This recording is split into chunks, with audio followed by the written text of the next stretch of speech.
Hey there. Welcome to my audiobook podcast, where I read you soothing stories to help you drift off to sleep. You're on my official YouTube channel, and I'd love it if you could like or subscribe. It helps me grow the channel and bring you even more free audiobooks and readings. For extra content, join me on Patreon at patreon.com/sleepbound. Now let's snuggle in, relax, and get sleepbound. The champion of the world. All day, in between serving customers, we'd been crouching over the table in the office of the filling station, preparing the raisins. They were plump and soft and swollen from being soaked in water, and when you nicked them with a razor blade, the skin sprang open and the jelly stuff inside squeezed out as easily as you could wish. But we had 196 of them to do all together, and the evening was nearly upon us before we had finished. "Don't they look marvelous?" Claude cried, rubbing his hands together hard. "What time is it, Gordon?" "Just after 5. Through the window, we could see a station wagon pulling up at the pumps, with a woman at the wheel and about 8 children in the back eating ice creams. "We ought to be moving soon," Claude said. "The whole thing will be a washout if we don't arrive before sunset. You realize that?" He was getting twitchy now.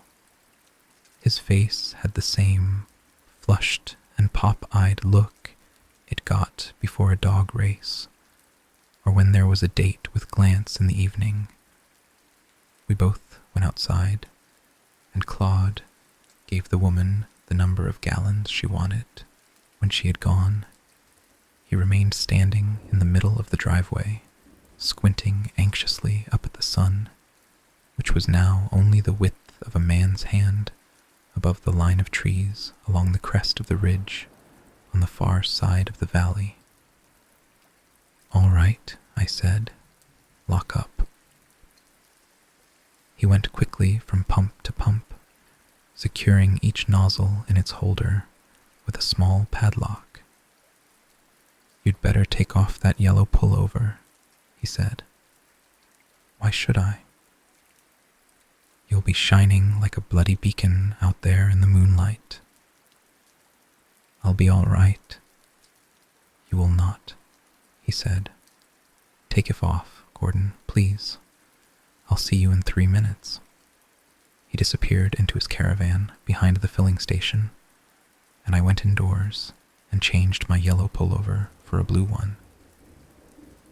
When we met again outside, Claude was dressed in a pair of black trousers and a dark green turtleneck sweater.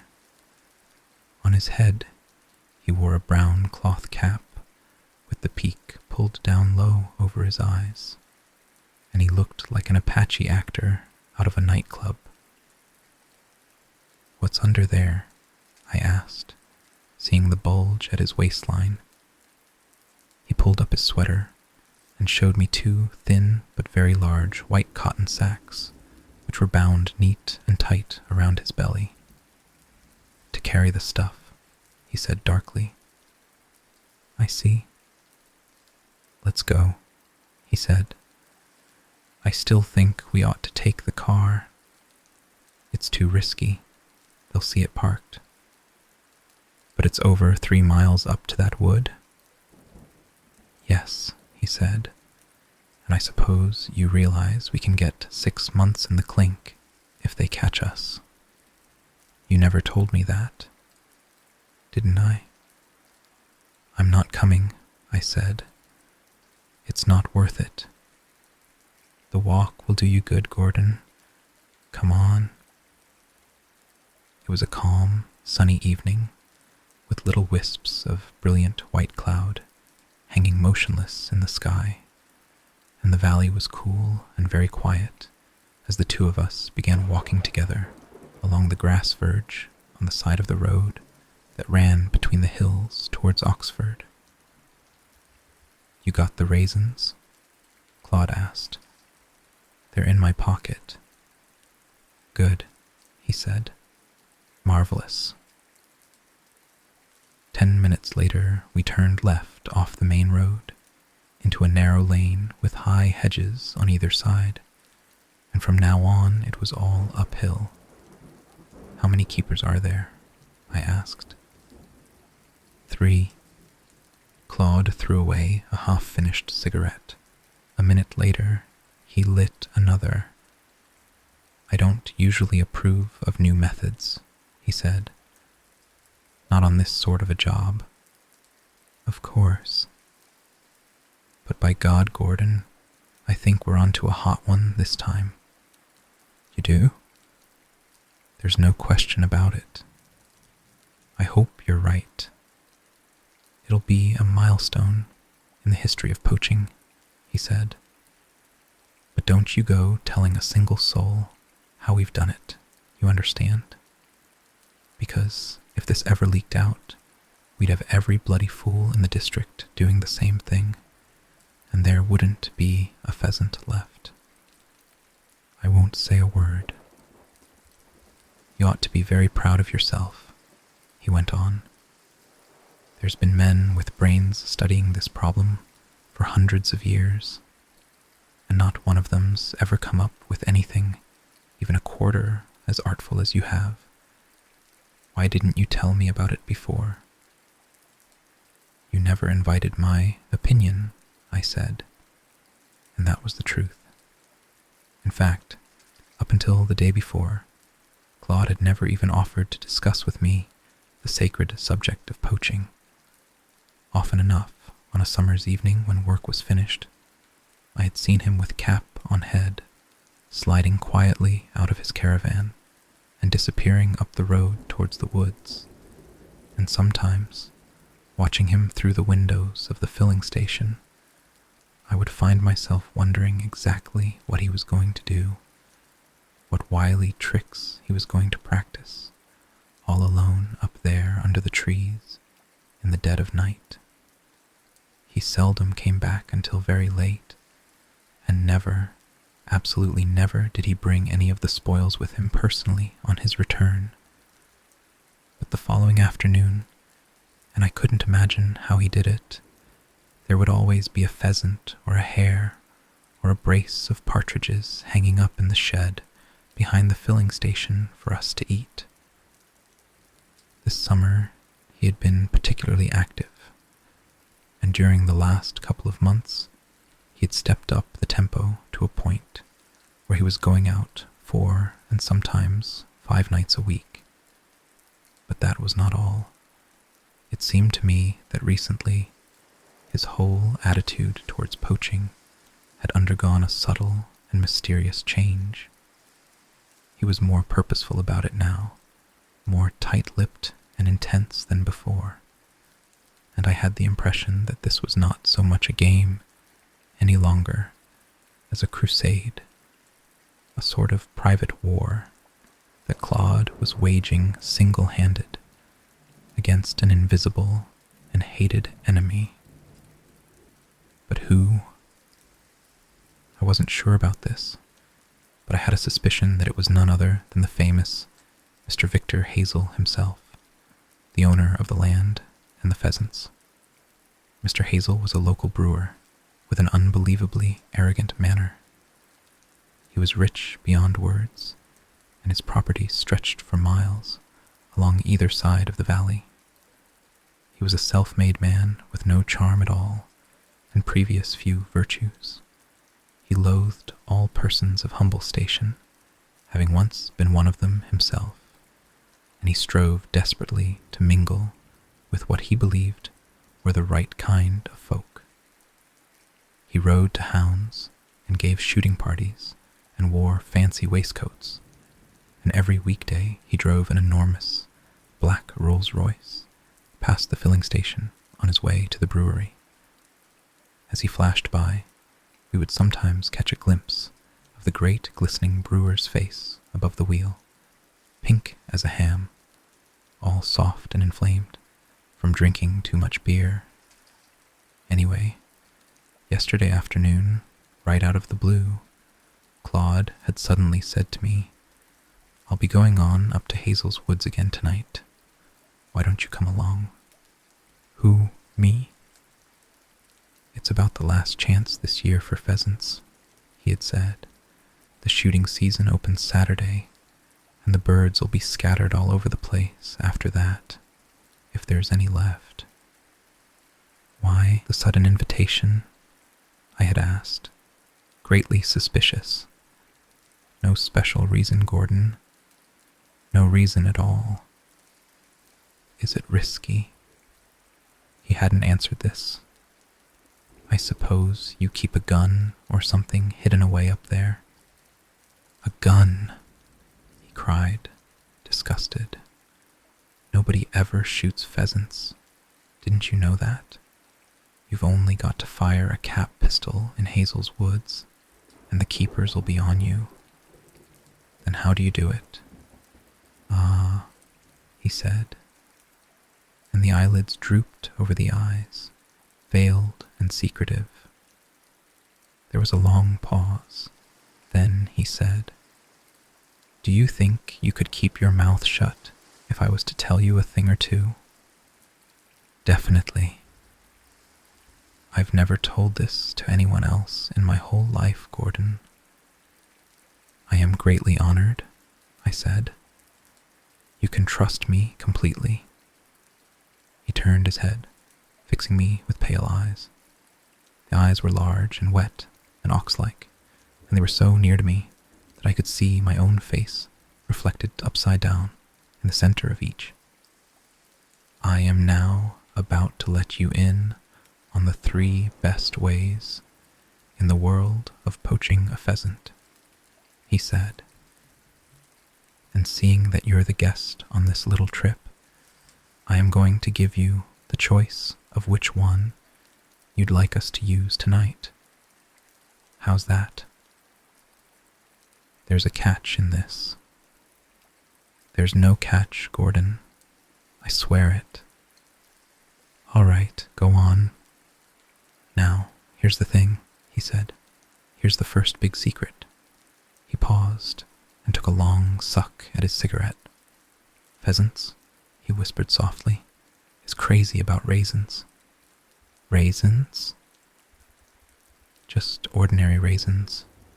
It's like a mania with them. My dad discovered that more than 40 years ago, just like he discovered all 3 of these methods I'm about to describe to you now." "I thought you said your dad was a drunk." "Maybe he was. But he was also a great poacher, Gordon.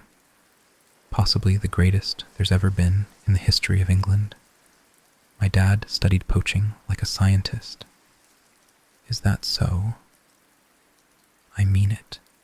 I really mean it." "I believe you." "Do you know," he said, "my dad used to keep a whole flock of prime cockerels in the backyard purely for experimental purposes." "Cockerels?" "That's right. And whenever he thought up some new stunt for catching a pheasant, he'd try it out on a cockerel first to see how it worked. That's how he discovered about raisins. It's also how he invented the horsehair method." Claude paused and glanced over his shoulder as though to make sure that there was nobody listening. "Here's how it's done," he said. "First, you take a few raisins and you soak them overnight in water to make them nice and plump and juicy. Then you get a bit of good, stiff horsehair and you cut it up into 1/2-inch lengths. Then you push one of these lengths of horsehair through the middle of each raisin so that there's about 1/8 of an inch of it sticking out on either side. You follow?" "Yes." "Now, the old pheasant comes along and eats one of these raisins, right? And you're watching him from behind a tree. So what then?" "I imagine it sticks in his throat." "That's obvious, Gordon. But here's the amazing thing. Here's what my dad discovered. The moment this happens, the bird never moves his feet again. He becomes absolutely rooted to the spot, and there he stands, pumping his silly neck up and down, just like it was a piston. And all you've got to do is walk calmly out from the place where you're hiding and pick him up, Zoro 1, your hands. I don't believe that. I swear it, he said. Once a pheasant's had the horsehair, you can fire a rifle in his eat, and he won't even jump. It's just one of those unexplainable little things, but it takes a genius to discover it. He paused, and there was a gleam of pride in his eye now, as he dwelt for a moment or two upon the memory of his father, the great inventor. So that's method number 1, he said. Method number 2 is even more simple still. All you do is you have a fishing line, then you bait the hook with a raisin, and you fish for the pheasant, just like you fish for a fish. You pay out the line about 50 yards, and you lie there on your stomach in the bushes, waiting till you get a bite. Then you haul him in. I don't think your father invented that one. It's very popular with fishermen, he said, choosing not to hear me. Keen fishermen who can't get down to the seaside as often as they want. It gives them a bit of the old thrill. The only trouble is, it's rather noisy.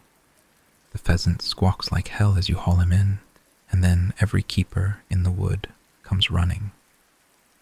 What is method number 3? I asked.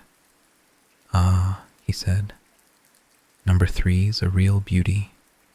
It was the last one my dad ever invented before he passed away. His final great work? Exactly, Gordon. And I can even remember the very day it happened. A Sunday morning it was, and suddenly my dad comes into the kitchen holding a huge white cockerel in his hands, and he says, I think I've got it. There's a little smile on his face and a shine of glory in his eyes. And he comes in very soft and quiet, and he puts the bird down right in the middle of the kitchen table, and he says, By God, I think I've got a good one this time. Good what? Mum says, looking up from the sink. Horace, take that filthy bird off my table. The cockerel has a funny little paper hat over its head, like an ice cream cone upside down, and my dad is pointing to it prudely. Stroke him, he says. He won't move an inch. The cockerel starts scratching away at the paper hat with one of its feet, but the hat seems to be stuck on with glue, and it won't come off. No bird in the world is going to run away once you cover up his eyes, my dad says, and he starts poking the cockerel with his finger and pushing it around on the table, but it doesn't take the slightest bit of notice. You can have this one, he says, talking to Mum. You can kill it and dish it up for dinner as a celebration of what I have just invented. And then, straight away, he takes me by the arm and marches me quickly out the door, and off we go over the fields and up into the big forest, the other side of Haddenham, which used to belong to the Duke of Buckingham, and in less than 2 hours we get 5 lovely fat pheasants, with no more trouble than it takes to go out and buy them in a shop. Claude paused for breath. His eyes were huge and moist and dreamy as they gazed back into the wonderful world of his youth. I don't quite follow this, I said. How did he get the paper hats over the pheasants' heads, up in the woods? You'd never guess it. I'm sure I wouldn't. Then here it is. First of all, you dig a little hole in the ground. Then you twist a piece of paper into the shape of a cone, and you fit this into the hole, hollow end upward, like a cup. Then you you smear the paper cup all around the inside with bird lime and drop in a few raisins. At the same time, you lay a trail of raisins along the ground leading up to it. Now, the old pheasant comes pecking along the trail, and when he gets to the hole, he pops his head inside to gobble the raisins, and the next thing he knows, he's got a paper hat stuck over his eyes, and he can't see a thing. Isn't it marvelous what some people think of, Gordon? Don't you agree? Your dad was a genius, I said. Then take your pick. Choose whichever one of the 3 methods you fancy, and we'll use it tonight. You don't think they're all just a trifle on the crude side, do you? Crude? He cried, aghast. Oh my God. And who's been having roasted pheasant in the house nearly every single day for the last 6 months, and not a penny to pay? He turned and walked away towards the door of the workshop. I could see that he was deeply pained by my remark. Wait a minute, I said. Don't go. You want to come, or don't you? Yes, but let me ask you something first. I've just had a bit of an idea. Keep it, he said. You are talking about a subject you don't know the first thing about. Do you remember that bottle of sleeping pills the doc gave me last month when I had a bad back? What about them? Is there any reason why those wouldn't work on a pheasant? Claude closed his eyes and shook his head pityingly from side to side. Wait, I said. It's not worth discussing, he said. No pheasant in the world is going to swallow those lousy red capsules. Don't you know any better than that? You are forgetting the raisins, I said. Now listen to this. We take a raisin, then we soak it till it swells. Then we make a tiny slit in one side of it with a razor blade. Then we hollow it out a little.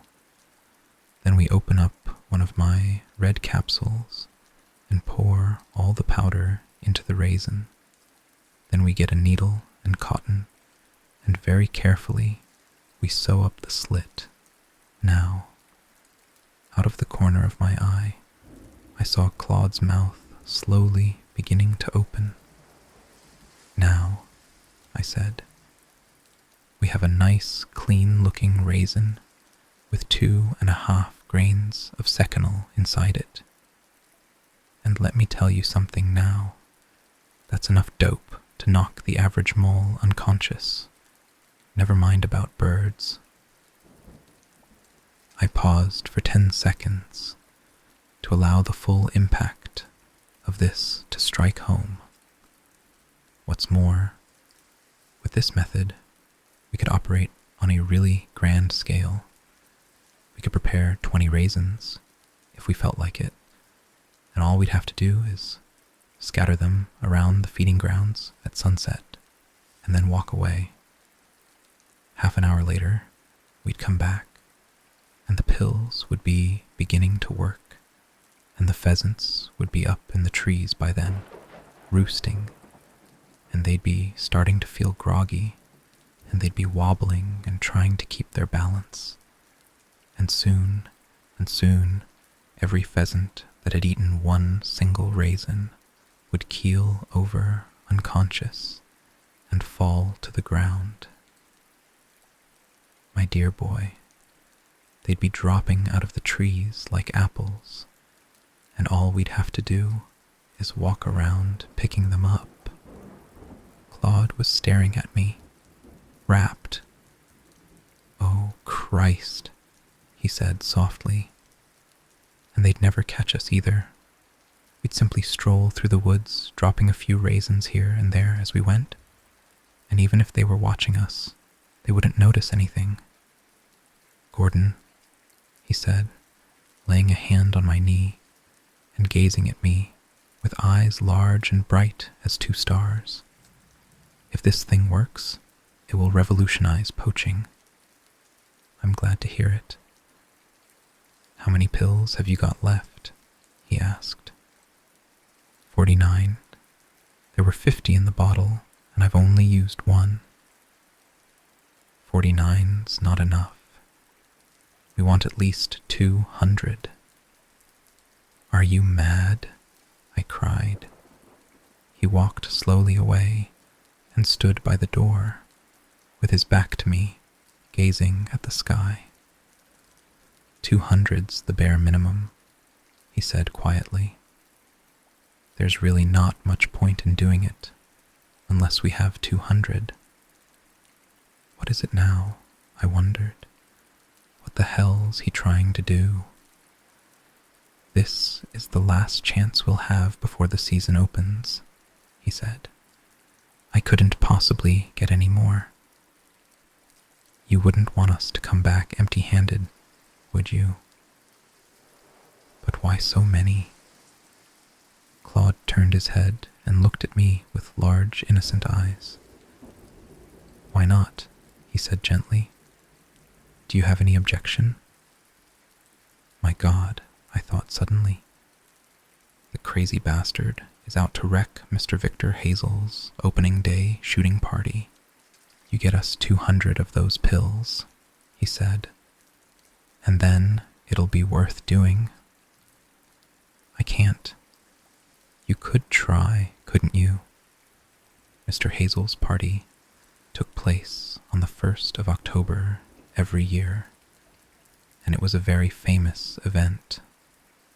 Debilitated gentlemen in tweed suits, some with titles, and some who were merely rich, motored in from miles around with their gun-bearers and dogs and wives, and all day long the noise of shooting rolled across the valley.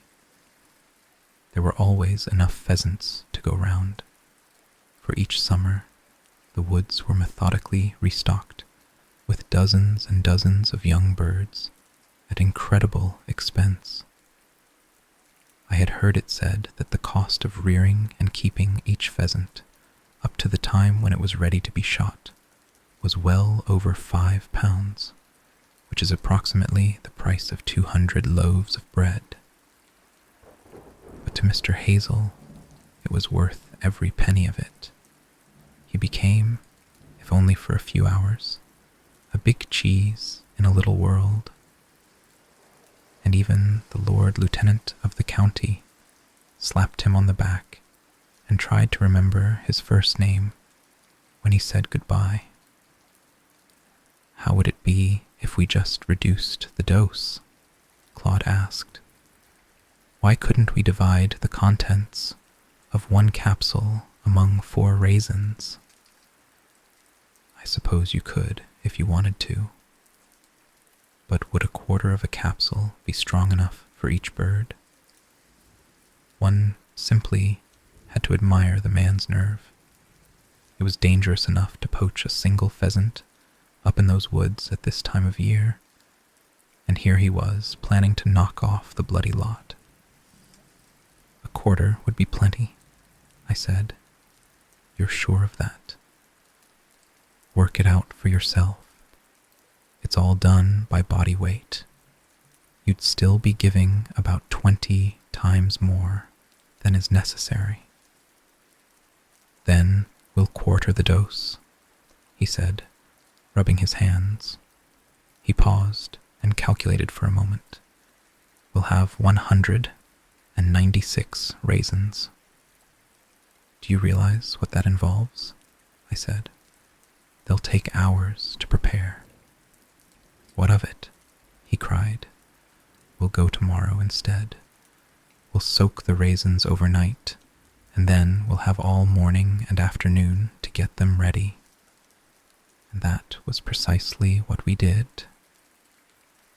Now, 24 hours later, we were on our way. We had been walking steadily for about 40 minutes, and we were nearing the point where the lane curved round to the right and ran along the crest of the hill towards the big wood where the pheasants lived. There was about a mile to go. I don't suppose by any chance these keepers might be carrying guns? I asked. All keepers carry guns, Claude said.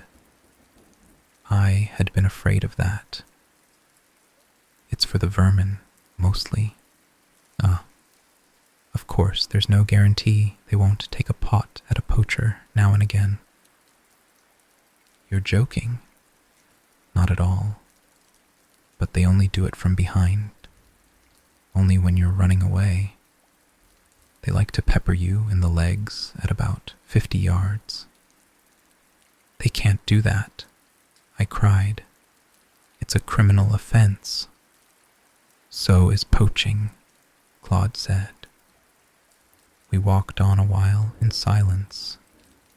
The sun was below the high hedge, on our right now, and the lane was in shadow. You can consider yourself lucky this isn't 30 years ago, he went on. They used to shoot you on sight in those days. Do you believe that? I know it, he said. Many's the night when I was a nipper. I've gone into the kitchen and seen my old dad lying face downward on the table, and Mum standing over him, digging the grape shot out of his buttocks with a potato knife. Stop, I said. It makes me nervous. You believe me, don't you? Yes, I believe you. Towards the end, he was so covered in tiny little white scars, he looked exactly like it was snowing. Yes, I said. All right. Poacher's arse, they used to call it, Claude said. And there wasn't a man in the whole village who didn't have a bit of it one way or another. But my dad was the champion. I wish to hell he was here now, Claude said, wistful. He'd have given anything in the world to be coming with us on this job tonight. He could take my place, I said, gladly. We had reached the crest of the hill, and now we could see the wood ahead of us, huge and dark, with the sun going down behind the trees, and little sparks of gold shining through.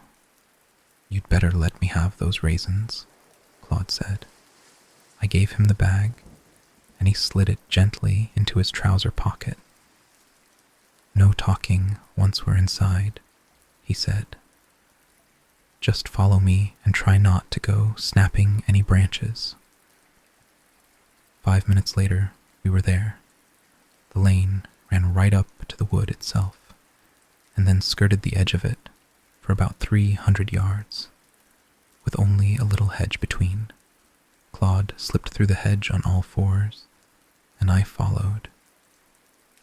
It was cool and dark inside the wood.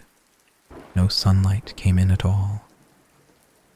This is spooky, I said. Shh. Claude was very tense. He was walking just ahead of me, picking his feet up high and putting them down gently on the moist ground.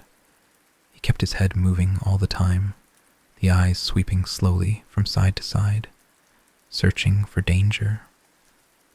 I tried doing the same, but soon I began to see a keeper behind every tree, so I gave it up. Then a large patch of sky appeared ahead of us in the roof of the forest, and I knew that this must be the clearing.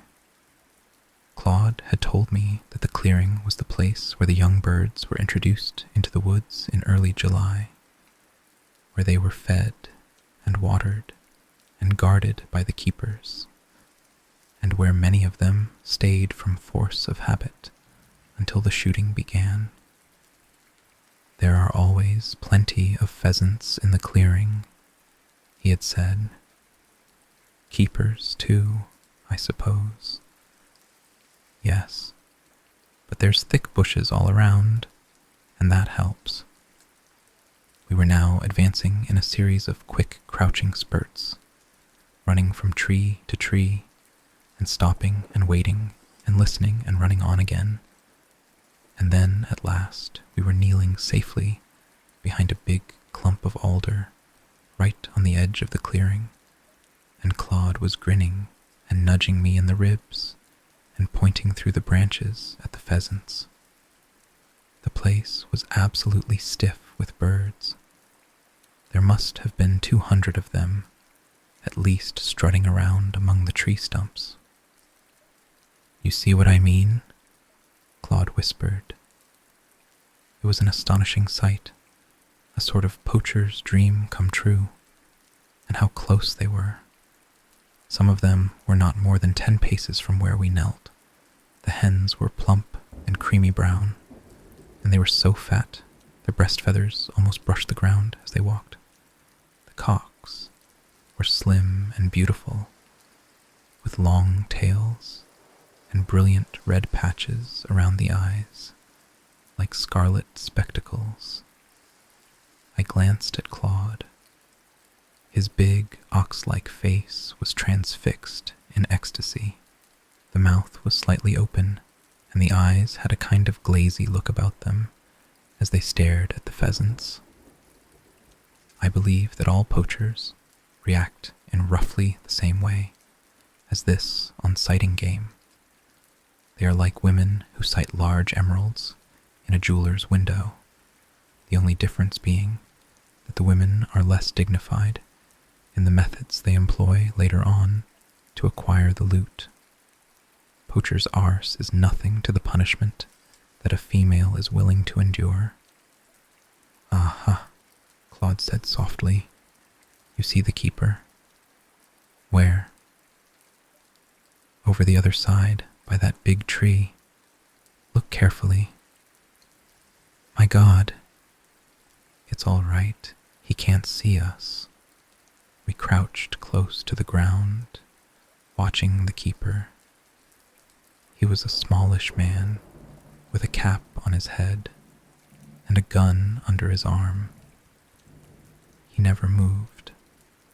He was like a little post standing there. "Let's go," I whispered. The keeper's face was shadowed by the peak of his cap, but it seemed to me that he was looking directly at us. "I'm not staying here," I said. "Hush," Claude said. Slowly, never taking his eyes from the keeper, he reached into his pocket and brought out a single raisin. He placed it in the palm of his right hand, and then quickly, with a little flick of the wrist, he threw the raisin high into the air. I watched it as it went sailing over the bushes, and I saw it land within a yard or so of 2 hen birds standing together beside an old tree stump. Both birds turned their heads sharply at the drop of the raisin. Then one of them hopped over and made a quick peck at the ground, and that must have been it. I glanced up at the keeper. He hadn't moved. Claude threw a second raisin into the clearing, then a third, and a fourth, and a fifth. At this point, I saw the keeper turn away his head in order to survey the wood behind him. Quick as a flash, Claude pulled the paper bag out of his pocket and tipped a huge pile of raisins into the cup of his right hand. "Stop," I said, but with a great sweep of the arm, he flung the whole handful high over the bushes into the clearing. They fell with a soft little patter, like raindrops on dry leaves, and every single pheasant in the place must either have seen them coming or heard them fall. There was a flurry of wings and a rush to find the treasure. The keeper's head flicked round, as though there were a spring inside his neck.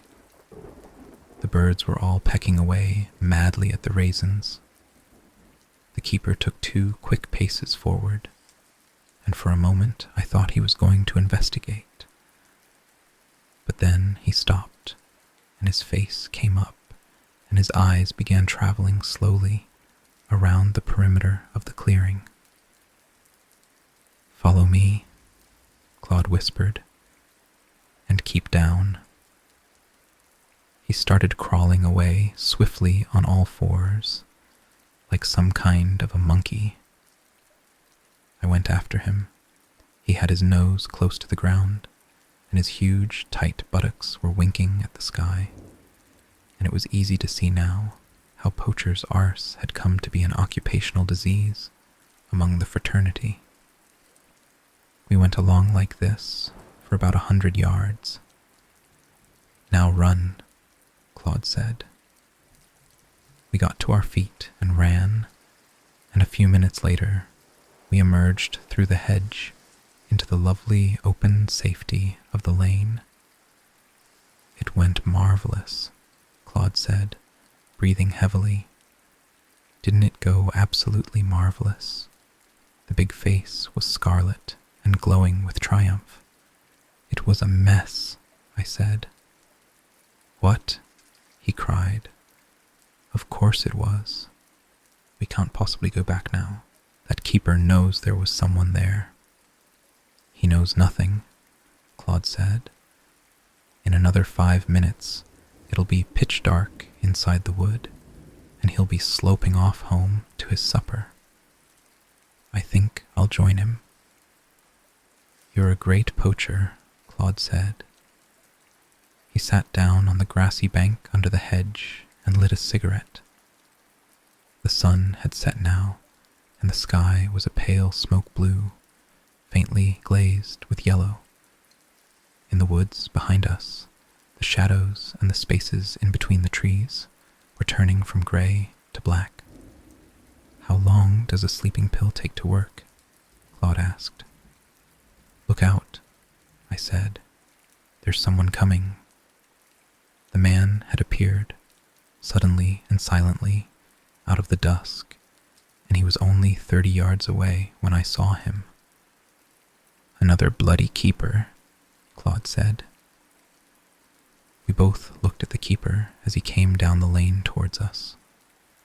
He had a shotgun under his arm, and there was a black Labrador walking at his heels.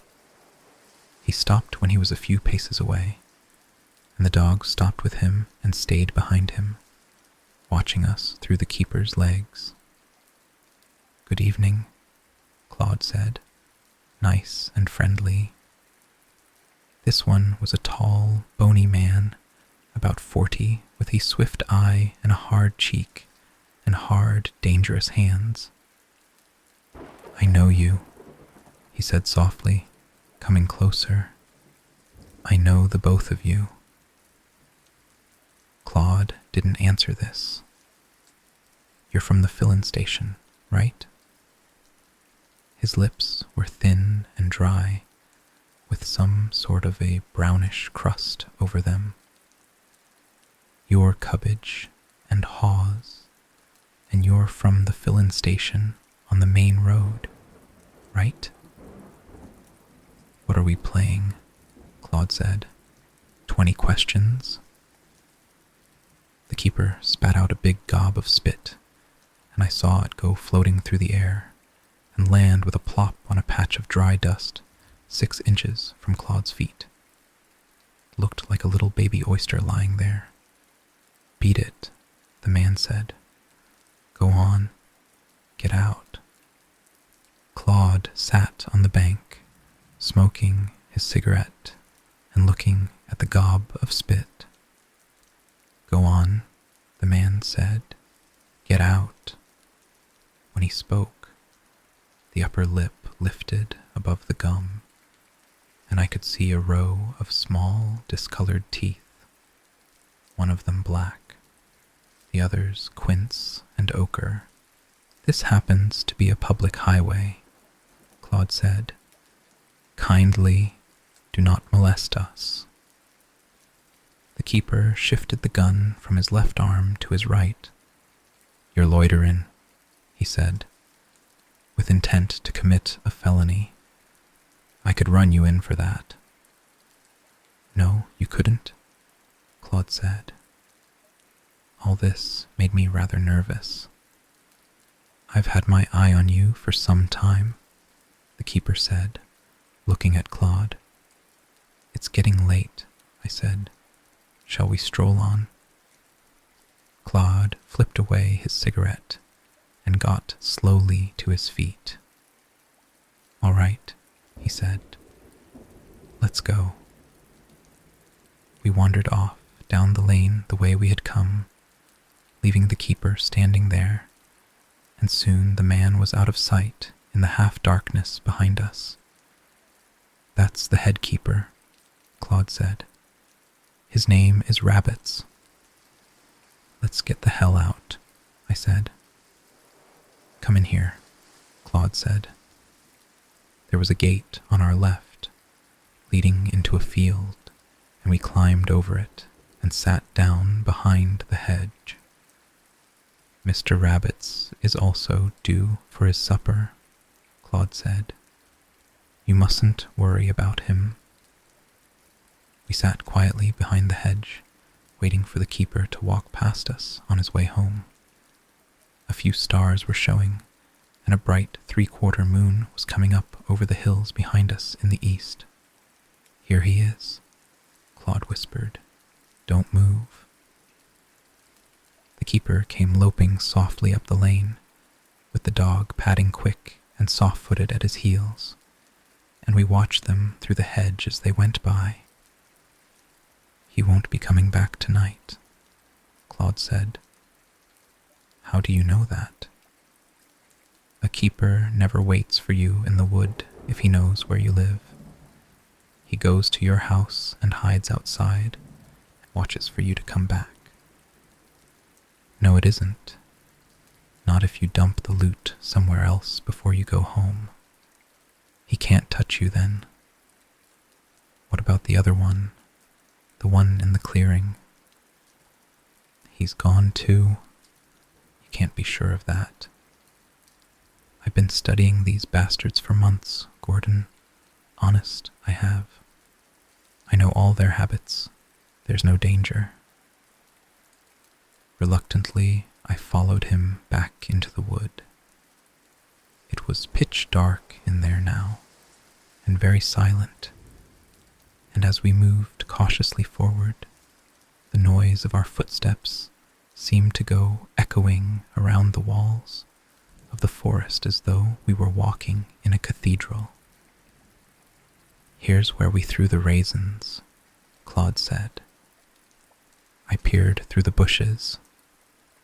The clearing lay dim and milky in the moonlight.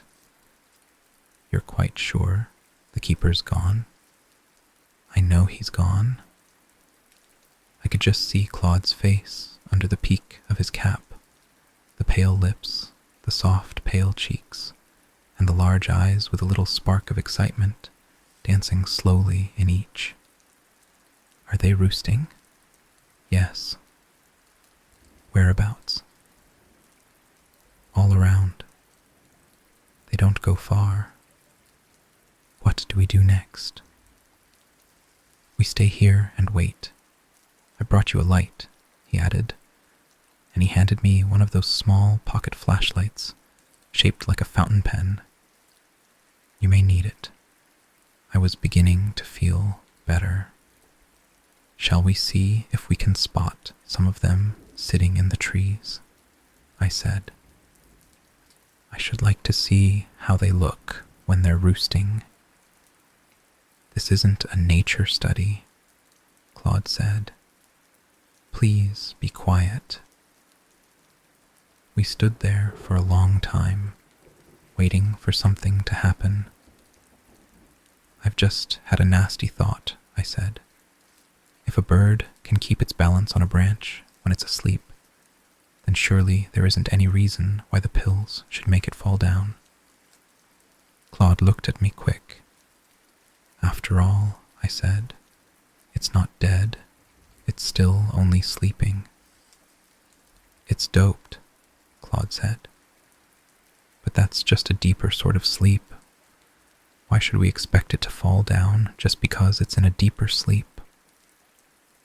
There was a gloomy silence. We should have tried it with chickens, Claude said. My dad would have done that.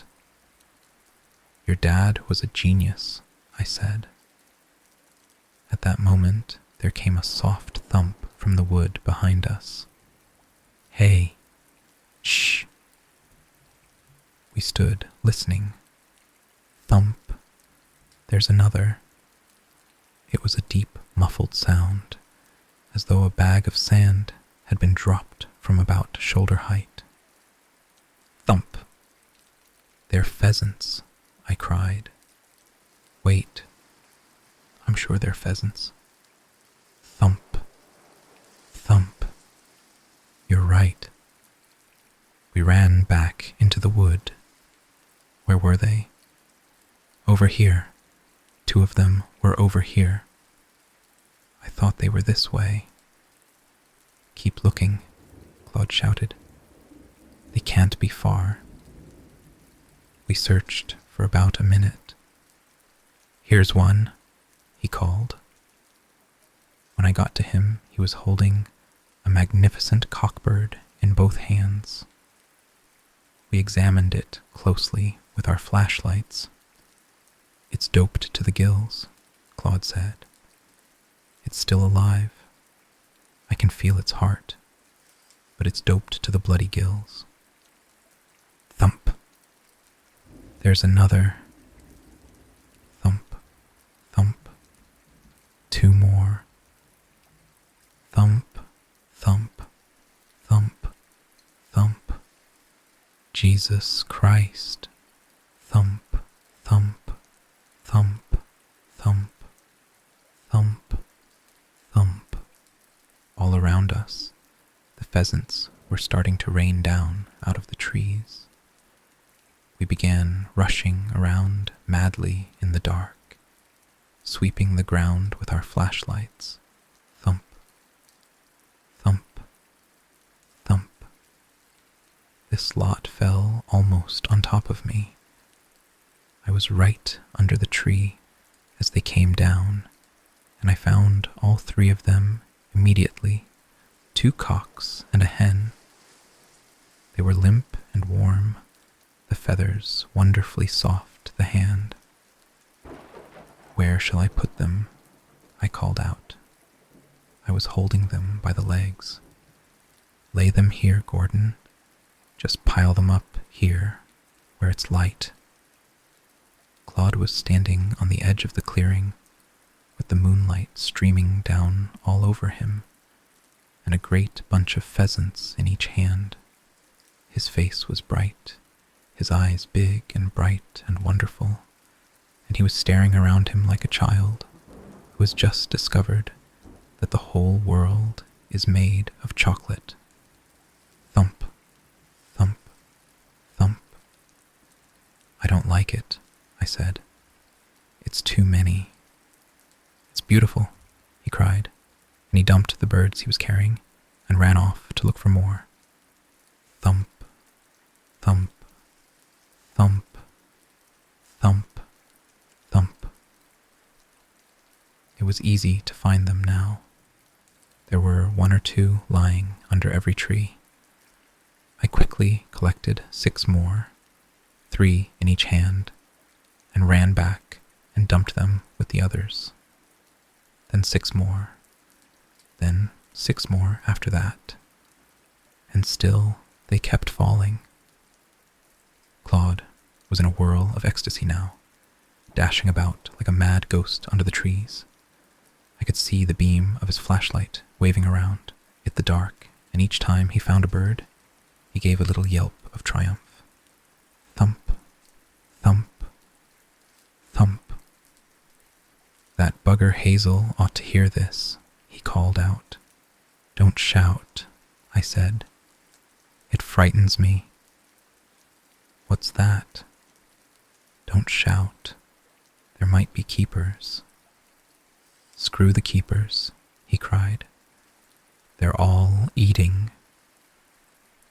For 3 or 4 minutes, the pheasants kept on falling. Then suddenly they stopped. "Keep searching," Claude shouted. "There's plenty more on the ground. Don't you think we ought to get out while the going's good?" "No," he said. We went on searching. Between us, we looked under every tree, within 100 yards of the clearing, north, south, east, and west. And I think we found most of them in the end. At the collecting point, there was a pile of pheasants as big as a bonfire. "It's a miracle," Claude was saying. "It's a bloody miracle." He was staring at them in a kind of trance. "We'd better just take half a dozen each and get out quick," I said. "I would like to count them, Gordon. There's no time for that. I must count them." "No," I said. "Come on. 1, 2, 3, 4. He began counting them very carefully, picking up each bird in turn and laying it carefully to one side. The moon was directly overhead now, and the whole clearing was brilliantly illuminated. "I'm not standing around here like this," I said. I walked back a few paces and hid myself in the shadows, waiting for him to finish. 117, 118, 119, 120, he cried. 120 birds. It's an all-time record. I didn't doubt it for a moment. The most my dad ever got in one night was 15, and he was drunk for a week afterwards. "You're the champion of the world," I said. "Are you ready now?" "1 minute," he answered, and he pulled up his sweater and proceeded to unwind the 2 big white cotton sacks from around his belly. "Here's yours," he said, handing one of them to me. "Fill it up quick." The light of the moon was so strong I could read the small print along the base of the sack. "J. W. Crump," it said. "Keston Flour Mills, London SW 17. You don't think that bastard with the brown teeth is watching us this very moment from behind a tree?" "There's no chance of that," Claude said. "He's down at the filling station like I told you, waiting for us to come home." We started loading the pheasants into the sacks. They were soft and floppy-necked, and the skin underneath the feathers was still warm. "There'll be a taxi waiting for us in the lane," Claude said. "What?" "I always go back in a taxi, Gordon. Didn't you know that?" I told him I didn't. "A taxi is anonymous," Claude said. "Nobody knows who's inside a taxi except the driver. My dad taught me that." "Which driver?" "Charlie Kinch. He's only too glad to oblige." We finished loading the pheasants, and I tried to hump my bulging sack onto my shoulder. My sack had about 60 birds inside it, and it must have weighed 100 weight and a half at least. "I can't carry this," I said. "We'll have to leave some of them behind." "Drag it," Claude said. "Just pull it behind you." We started off through the pitch-black woods, pulling the pheasants behind us. "We'll never make it all the way back to the village like this," I said. "Charlie's never let me down yet," Claude said. We came to the margin of the wood and peered through the hedge into the lane. Claude said, "Charlie boy," very softly, and the old man behind the wheel of the taxi, not 5 yards away, poked his head out into the moonlight and gave us a sly, toothless grin. We slid through the hedge, dragging the sacks after us along the ground. "Hello," Charlie said. "What's this?" "It's cabbages," Claude told him. "Open the door." 2 minutes later, we were safely inside the taxi, cruising slowly down the hill towards the village. It was all over now, bar the shouting. Claude was triumphant, bursting with pride and excitement, and he kept leaning forward and tapping Charlie Kinch on the shoulder and saying, "How about it, Charlie? How about this for a haul?" And Charlie kept glancing back, pop-eyed at the huge bulging sacks lying on the floor between us and saying, "Jesus Christ, man, how did you do it?"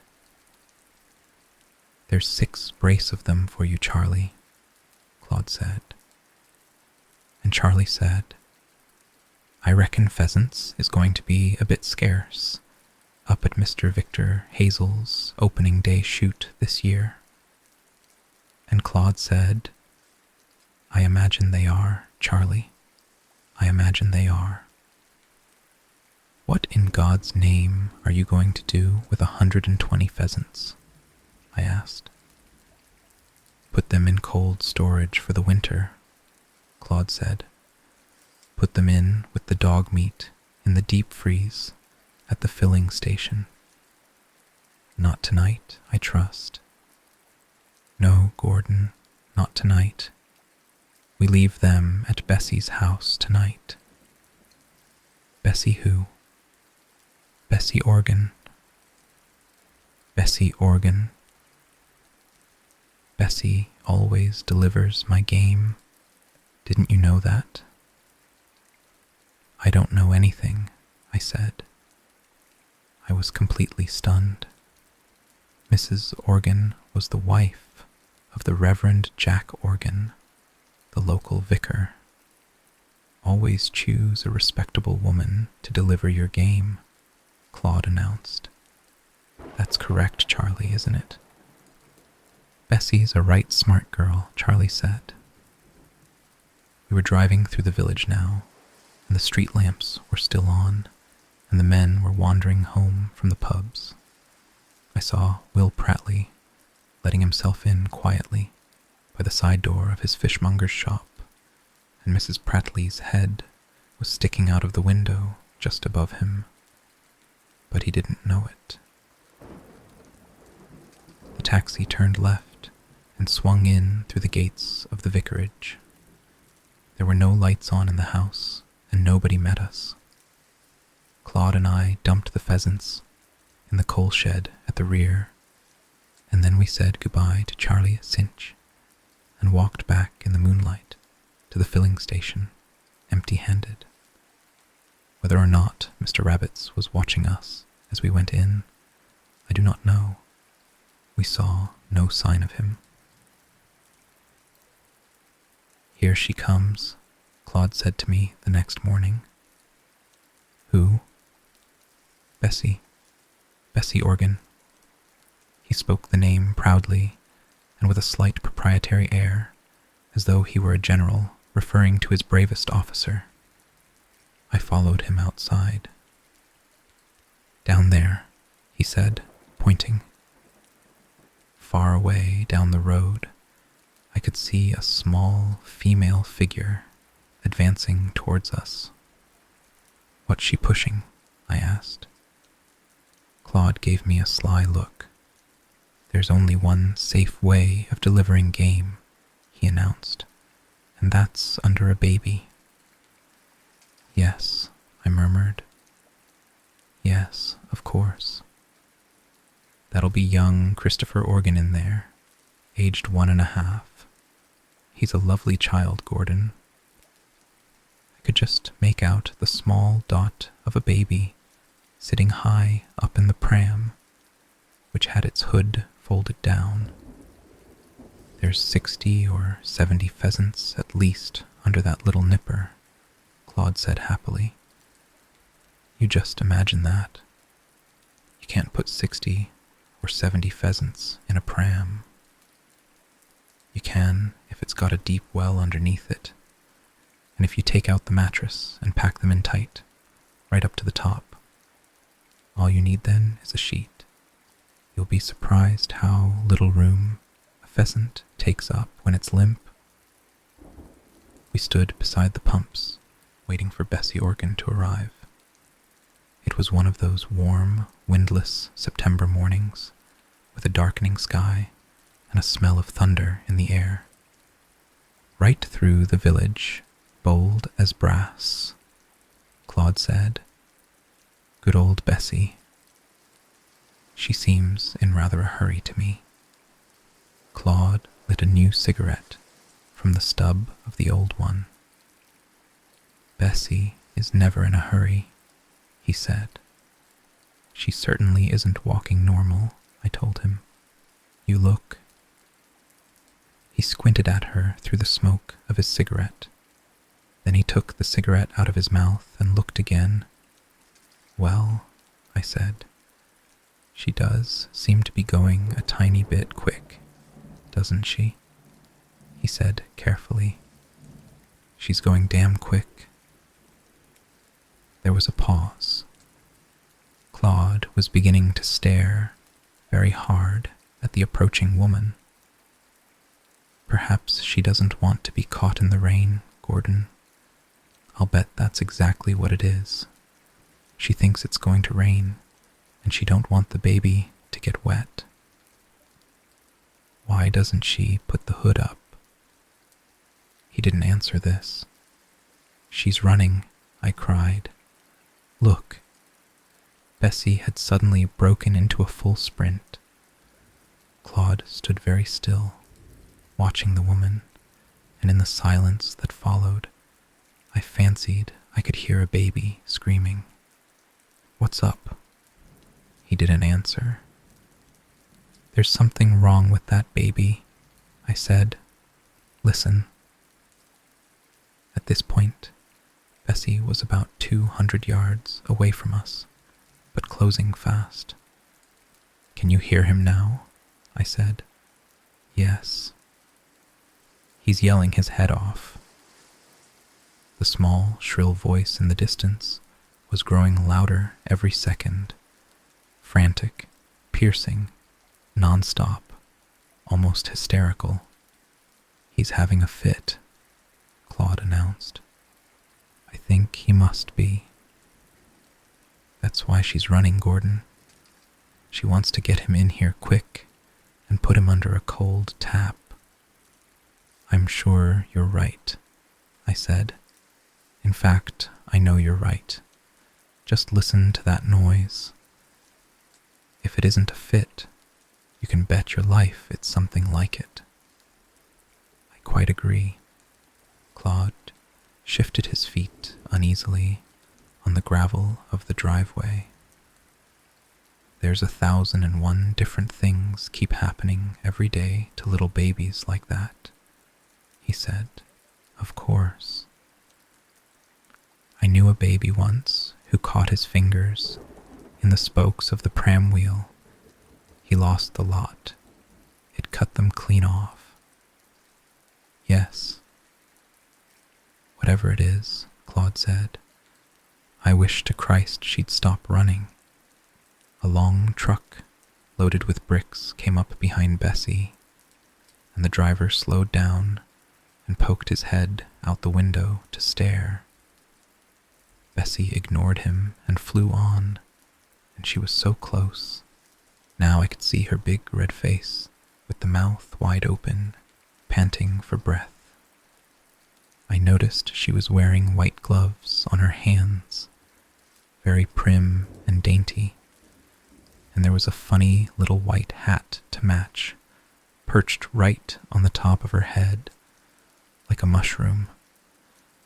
Suddenly, out of the pram, straight up into the air, flew an enormous pheasant. Claude let out a cry of horror. The fool in the truck, going along beside Bessie, started roaring with laughter. The pheasant flapped around drunkenly for a few seconds. Then it lost height and landed in the grass by the side of the road. A grocer's van came up behind the truck and began hooting to get by. Bessie kept running. Then whoosh, a second pheasant flew up out of the pram, then a third, and a fourth, then a fifth. "My God," I said. "It's the pills. They're wearing off." Claude didn't say anything. Bessie covered the last 50 yards at a tremendous pace, and she came swinging into the driveway of the filling station with birds flying up out of the pram in all directions. "What the hell's going on?" she cried. "Go round the back," I shouted. "Go round the back." But she pulled up sharp against the first pump in the line, and before we could reach her, she had seized the screaming infant in her arms and dragged him clear. "No, no," Claude cried, racing towards her. "Don't lift the baby. Put him back. Hold down the sheet." But she wasn't even listening, and with the weight of the child suddenly lifted away, a great cloud of pheasants rose up out of the pram, 50 or 60 of them at least, and the whole sky above us was filled with huge brown birds, flapping their wings furiously to gain height. Claude and I started running up and down the driveway, waving our arms to frighten them off the premises. "Go away," we shouted. "Shoo, go away." But they were too dopey still to take any notice of us, and within half a minute, down they came again and settled themselves like a swarm of locusts all over the front of my filling station. The place was covered with them. They sat wing to wing along the edges of the roof and on the concrete canopy that came out over the pumps, and a dozen, at least, were clinging to the sill of the office window. Some had flown down onto the rack that held the bottles of lubricating oil, and others were sliding about on the bonnets of my second-hand cars. One cockbird with a fine tail was perched superbly on top of a petrol pump, and quite a number, those that were too drunk to stay aloft, simply squatted in the driveway at our feet, fluffing their feathers and blinking their small eyes. Across the road, a line of cars had already started forming behind the brick lorry and the grocery van, and people were opening their doors and getting out and beginning to cross over to have a closer look. I glanced at my watch. It was 20 to 9.